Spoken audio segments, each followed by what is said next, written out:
नागपुर के Satranjipura Joan अंतर्गत मेहंदीबाग road स्थित विद्युत विभाग के सामने रिहायशी क्षेत्र में अवैध रूप से कचरा डाले जाने का आरोप लगाया गया है। इस मामले में शिवसेना शिंदे गुट की ओर से आंदोलन की चेतावनी दी गई है। युवा सेना जिला प्रमुख शरद सरोदे ने महानगर पालिका आयुक्त को ज्ञापन सौंपकर तत्काल कार्रवाई की मांग की है। संबंधित स्थान पर नियमित रूप से कचरा जमा होने से क्षेत्र में तेज दुर्गंध फैल रही है तथा मच्छरों व कीटों की संख्या बढ़ गई है, जिससे नागरिकों के स्वास्थ्य पर खतरा उत्पन्न हो गया है। यह कृत्य सॉलिड वेस्ट मैनेजमेंट रूल 2016 तथा इन्वायरमेंट प्रोटेक्शन एक्ट 1986 का उल्लंघन बताया गया है। प्रशासन से तत्काल निरीक्षण कर कचरा हटाने की मांग की गई है।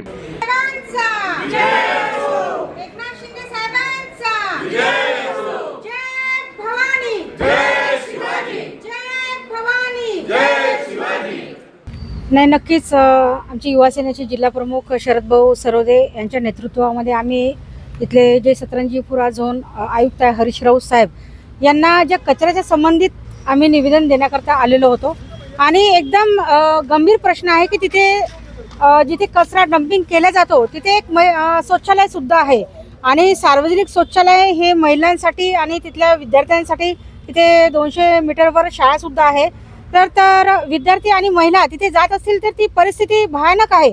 त्या शौचालयामध्ये दरवाजे पण नाही आहे। अशा परिस्थितीमध्ये महिला आणि विद्यार्थी तिथे जात असेल त्याचा उपयोग होत असेल तरी हे अत्यंत गंभीर बाब आहे आणि याची दखल घेत आम्ही हरीश राऊत साहेबांना निवेदन दिलं की हे ताबडतोब इथलं शौचालय जे आहे या विषयामधलं जे कचऱ्याच्या संबंधित सुद्धा आणि जे शौचालय तिथलं सौंदर्यीकरण करून इथला जो कचऱ्याचा जो डंपिंगचा विषय आहे तो तुम्ही ताबडतोब निकाली काढा आणि हरीश राऊत साहेब हे डिसिप्लिन अधिकारी आहे तर ते आम्हाला करतील आणि त्यांनी आश्वासन सुद्धा दिलं की आपल्याला तिथला कचरा हा आपल्याला साफ झालेला दिसेल। हे मेहंदीबाग रोडवर अनेक वर्षापासून तिथे म्हणजे एक डंपिंग यार्ड बनवून ठेवलेला आहे कचऱ्यांचा, जिथे लोकांच्या घरून कचरा गाड्या उचलतात आणि त्यांना काही किलोमीटरच्या दायरा दिलेला आहे, पण ते काय करतात जसं लालगंजहून उचलला ना तिथे नेऊन टाकला, म्हणजे बाजूनी उचलतात ना तिथे डंपिंग यार्ड करतात। तिथून 100 मीटरमध्ये ते सदावर्ते स्कूल आहे,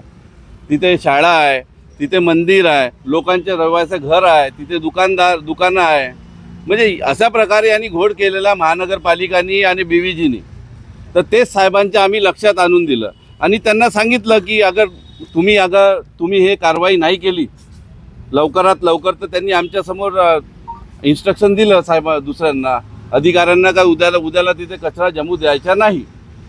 आणि आम्ही त्यांना सांगितलं का तिथे नागरिकांना त्रास झाला, त्यांच्या स्वास्थ्याला त्रास झाला, काही झालं तर मग आम्ही तिथे गाडी येऊ देणार नाही। मग आम्हाला गाडी फोडावी लागले तरी चालेल, नागरिकासाठी जनतेसाठी अंगावर केस घ्यायला लागले तरी चालेल, कारण की आम्ही माननीय श्री एकनाथ शिंदे साहेबांचे शिवसैनिक आहे। आम्ही घरी बसणारे नाही।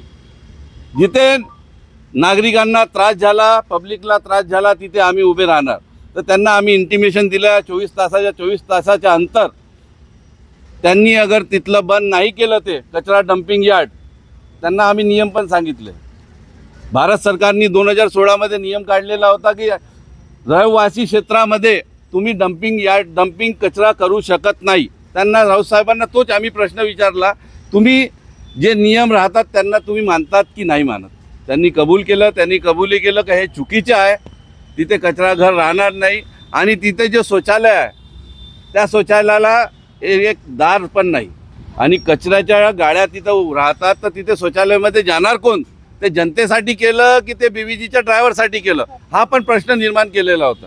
तर त्यांनी आपली चुकी मानली साहेबांनी, कारण की साहेब आता नवीन होते तर आम्ही पण त्यांच्यावर हे नाही केलं का जे अगोदरचे अधिकारी होते आम्ही त्यांना सांगितलं की जे अगोदर अधिकारी होते ते त्यामध्ये लिप्त होते BVGमध्ये तर त्यांच्यावर कारवाई झाली पाहिजे आणि त्यांच्यावर कारवाई केली पाहिजे। तर त्यांनी सांगितलं की मी संपूर्ण प्रकरण बघतो आणि कारवाई करतो। जय भवानी, जय शिवाजी, जय भवानी, जय शिवाजी।